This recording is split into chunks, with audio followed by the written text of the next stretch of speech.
पिछले वीडियो में हम लोगों ने बुल्लस पिम्प्लीगॉइड नाम की बीमारी के बारे में बात किया था। तो इस बीमारी के बारे में जो लेटेस्ट न्यू ट्रीटमेंट है उसके बारे में इस वीडियो में हम लोग बात करेंगे। तो बुल्लस पिम्प्लीगॉइड जो है एक असामान्य परेशानी है और इसमें व्यक्ति के शरीर पर छाले पड़ने लगते हैं, फफोले पड़ने लगते हैं और ये फफोले जो होते हैं खुजली के साथ भी एसोसिएटेड होते हैं। और ये जो परेशानी है ये जो लेट एज के लोग हैं, मतलब ज़्यादा उम्र के लोग हैं, उनमें अधिकांश लोगों में देखने को मिलती है, मोर देन 60-70 ईयर्स के बाद के लोगों में। तो ऐसी कंडीशन में जो दवाइयों के हम लोगों ने तमाम जिक्र किया था, दवाइयाँ तो इसके लिए बहुत सारी उपलब्ध हैं, जैसे कि ओरल कॉर्टिकोस्टेरॉइड्स, डॉक्सीसाइक्लिन, नियासिनामाइड, इसी तरह से immunosuppressants, methotrexate, cyclophosphamide, dapsone, cyclosporine, azathioprine. तो इस तरह की दवाइयाँ अभी तो बहुत सारी उपलब्ध हैं, लेकिन ये दवाइयाँ कई बार चल नहीं सकती हैं और कभी कभी ऐसी कंडीशन आती है कि जब इन दवाइयों का पूरा प्रभाव नहीं मिल पाता, मतलब कि ये दवाइयाँ पूरी तरह से बीमारी को कंट्रोल नहीं कर पाती हैं। ऐसी स्थिति आती है कि जब बीमारी को इन दवाइयों से कंट्रोल कर पाना संभव नहीं हो पाता है। तो ऐसे कंडीशन में जो न्यूअर ट्रीटमेंट ऑप्शंस हैं उनकी ज़रूरत पड़ जाती है। और कई बार ऐसा होता है कि वृद्ध लोग और भी दूसरे चीज़ की दवाइयाँ ले रहे होते हैं, जैसे कि कोई हार्ट की दवाई ले रहा है, कोई डायबिटीज़ की दवाई ले रहा है, कोई बीपी की दवाई ले रहा है। तो इस तरह तमाम तरह की दवाइयाँ चल रही होती हैं। तो उस कंडीशन में कई बार कन्वेंशनल ट्रीटमेंट जो है वो चला पाना मुश्किल होता है। तो ऐसे कंडीशन में अल्टरनेटिव न्यूअर ऑप्शंस की ज़रूरत पड़ती है। तो उसके बारे में हम लोग डिस्कस करेंगे। तो जो न्यूअर ऑप्शंस के तौर पर जो दवाइयाँ मौजूद हैं उसमें 3 न्यू दवाइयाँ अब मौजूद हैं। तो उसमें से एक दवाई है जिसका नाम है रिटक्सीमैब, दूसरी दवाई है उसका नाम है ओमेलिजुमाब और तीसरी दवाई है उसका नाम है डुपिलूमैब। तो ये जो 3 दवाइयाँ हैं अब न्यू ऑप्शंस के तौर पर उपलब्ध हैं। तो जो रिटक्सीमैब दवाई है वो काफ़ी ज़्यादा कारगर दवाई के तौर पर देखी गई है। रिटक्सीमैब जो डोज इस बीमारी में जो डोज है रिटक्सीमैब का, वो जो दूसरी बीमारियों में जो डोज इस्तेमाल होता है उससे अधिकांश केसेस में कम डोज में ही काम चल जाता है। अब जैसे ऐसे रिसर्च और स्टडीज उपलब्ध हैं जिनमें कम डोज में ही रिटक्सीमैब दवाई से फायदा उठा लिया जाता है। जैसे जो कन्वेंशनल डोज जो एक बुल्लस पिम्प्लीगॉइड से मिलती जुलती बीमारी होती है, पेम्फिगस वल्गैरिस, जिसके बारे में हमने पिछले वीडियो में बात किया था, उसमें अधिकांश मरीजों में 1 ग्राम डोज दी जाती है 14 दिन के गैप पे। लेकिन बुल्लस पिम्प्लीगॉइड में ये देखा गया रिसर्च में कि 500 मिलीग्राम का डोज भी काफी कारगर पाया गया अधिकांश मरीजों में, यदि 2 डोज मतलब कि आधे डोज पर भी काम चल जाता है। इसी तरह जो ओमेलिजुमाब है वो 150 मिलीग्राम से लेकर के 300 मिलीग्राम के डोज में इस्तेमाल किया जाता है।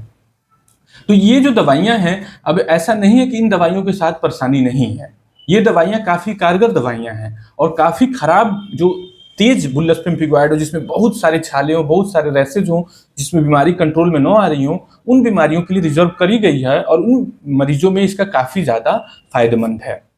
ये तीनों दवाइयों का काफी ज्यादा फायदेमंद है। एक रिसर्च ने तीनों दवाइयों को काफी हाई एफिकेसी का पाया है, लेकिन इनमें भी कुछ शॉर्टकमिंग्स हैं। जैसे जो रिटक्सीमैब दवाई है, इन तीनों दवाइयों में सबसे ज्यादा साइड इफेक्ट इस दवाई का देखा गया है। और रिटक्सीमैब की वजह से क्या क्या साइड इफेक्ट देखे गए हैं, तो जैसे कि जो सिंपल साइड इफेक्ट है उसमें तो इन्फ्यूजन रिलेटेड साइड इफेक्ट, मतलब कि जब इसकी कोई गोली नहीं आती है रिटक्सीमैब की, इसकी इंजेक्शन आती है तो इसको ड्रिप के थ्रू चढ़ाना पड़ता है। तो जब इन्फ्यूजन दिया जाता है तो उसकी वजह से शरीर में तमाम तरह के साइड इफेक्ट पैदा हो सकते हैं, जैसे खुजली आना, चकत्ते आना, सांस फूलने लगना, ऑक्सीजन लेवल गिरने लगना। तो ऐसे कुछ साइड इफेक्ट देखे गए हैं जो कि इजिली हैंडल कर लिए जाते हैं डॉक्टर्स के द्वारा हॉस्पिटल में। कभी कभी सीवियर एनाफाइलेक्सिस भी इन दवाइयों से देखने को मिला है। जो सबसे कंसर्निंग बात निकल के आई है रिसर्च में रिटक्सीमैब से, वो है रिटक्सीमैब की वजह से होने वाला इन्फेक्शन।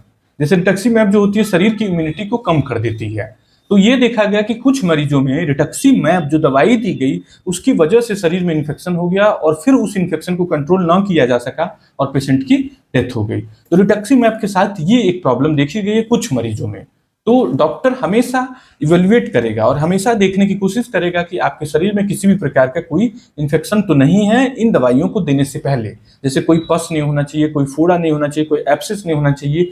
टीबी की जांच कराएगा डॉक्टर, छुपी हुई टीबी देखने के लिए छाती का एक्सरे कराएगा, अल्ट्रासाउंड करवा सकता है, तो वायरल मार्कर करवाएगा, hepatitis B, hepatitis C, HIV, ये सब टेस्ट कराने के बाद ही डॉक्टर रिटक्सीमैब डोज देता है। जो ओमेलिजुमाब दवाई है या जो तीसरी दवाई है डिपुलीमैब, वो दवाई जो है, ये दोनों दवाई सामान्यतः काफी सुरक्षित पाई गई हैं, लेकिन इनसे भी रिएक्शन देखे गए हैं कुछ केसेस में। तो ओमेलिजुमाब जो दवाई है वो भी रिटक्सीमैब के बराबर ही कारगर पाई गई है, कम साइड इफेक्ट के साथ में, लेकिन इससे भी एनाफाइलेक्सिस के केसेस रिपोर्टेड हैं।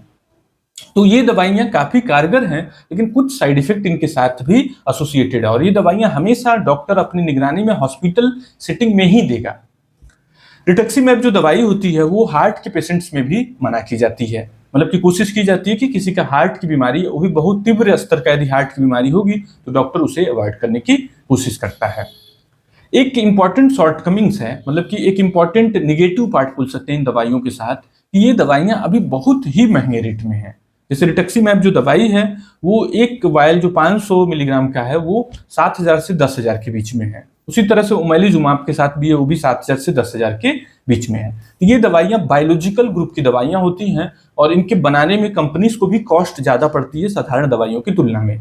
इस वजह से इसकी कॉस्ट काफी ज्यादा है, और हमारे इंडिया जैसे कंट्री में 7 से 10,000 रुपए एक बहुत ही बड़ी रकम के बराबर होती है। तो ये अभी भी दवाई साधारण लोगों के रीच से बाहर है, लेकिन जरूरत पड़ने पे उसे उपयोग तो करना पड़ता है, क्योंकि बीमारी कभी कभी जानलेवा खुद साबित हो जाती है।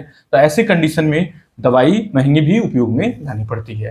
तो अब धीरे धीरे न्यूअर ऑप्शंस उपलब्ध होते जा रहे हैं, जिससे कि और होपफुल सिचुएशन क्रिएट होते जा रहा है। और जो जो ये दवाइयां बायोलॉजिकल ग्रुप्स की हैं, तो इनके साथ एक अच्छी चीज ये हो रही है कि अब जैसे जैसे ये दवाइयां पुरानी होती जा रही हैं, इनका रेट गिरता जा रहा है, कम होते जा रहा है। जैसे जैसे इसको इजीली बनाया जा रहा है, दूसरे कंपनियां बनाई जा रही हैं। जैसे रिटक्सीमैब जब 2013-2012 के समय में 1 लाख 1.5 लाख रुपए की इंजेक्शन होती थी, जब ये शुरुआती फेज में कंट्री में लगना शुरू हुई थी। तो लेकिन अब समय आ गया कि ये कम रेट में हो गई। तो उम्मीद है कि 4 साल, 5 साल, 6 साल के बाद और भी इन दवाइयों का रेट कम हो जाएगा, और बहुत ही आसानी से सामान्य लोगों के भी रीच में पहुंच जाएगा। तो इससे बीमारी को और कंट्रोल कर लिया जाएगा। अच्छा, एक इंपॉर्टेंट बात इसमें एक और ध्यान रखनी है आपको, कि ये जितनी भी दवाइयों की बात की गई है, ये दवाइयां, नई दवाइयां दूसरी और भी बीमारियों में काफी ज्यादा उपयोग में लाई जाती हैं। जैसे रिटक्सीमैब है तो पेम्फिगस की बीमारी में इस्तेमाल की जाती है, तमाम तरह के न्यूरोलॉजिकल ब्रेन से संबंधित बीमारियों में यूज की जाती है, गठिया वाले रोगों में, रूमेटॉइड आर्थराइटिस में यूज की जाती है, कुछ कैंसर में भी उपयोग में लाई जाती है। इसी तरह से ओमेलिजुमाब जो होता है अर्टिकेरिया के मरीजों में, एटोपिक डर्मेटाइटिस के मरीजों में भी इस्तेमाल की जाती है। डिप्यूलीमैब जो है वो भी एटोपिक डर्मेटाइटिस के मरीजों में इस्तेमाल की जाती है। तो इससे कंफ्यूज नहीं होना है। जैसे कभी कभी कुछ पढ़े लिखे मरीज होते हैं जो कि गूगल पे सर्च कर लेते हैं कि आप मेरे को कैसे कैंसर की दवाई लगा रहे हैं, ये तो गठिया में इस्तेमाल होती है, मुझे पता चला था, आपने इस बीमारी में आप इंडिकेट कर रहे हैं। तो कई बार इस तरह की दिक्कतें आती हैं, लेकिन एलोपैथिक चिकित्सा पद्धति में एक ही दवाई बहुत सारे बीमारियों में भी इस्तेमाल कर ली जाती है। तो इससे बिल्कुल कंफ्यूज नहीं होना है, घबराना नहीं है। Thank you.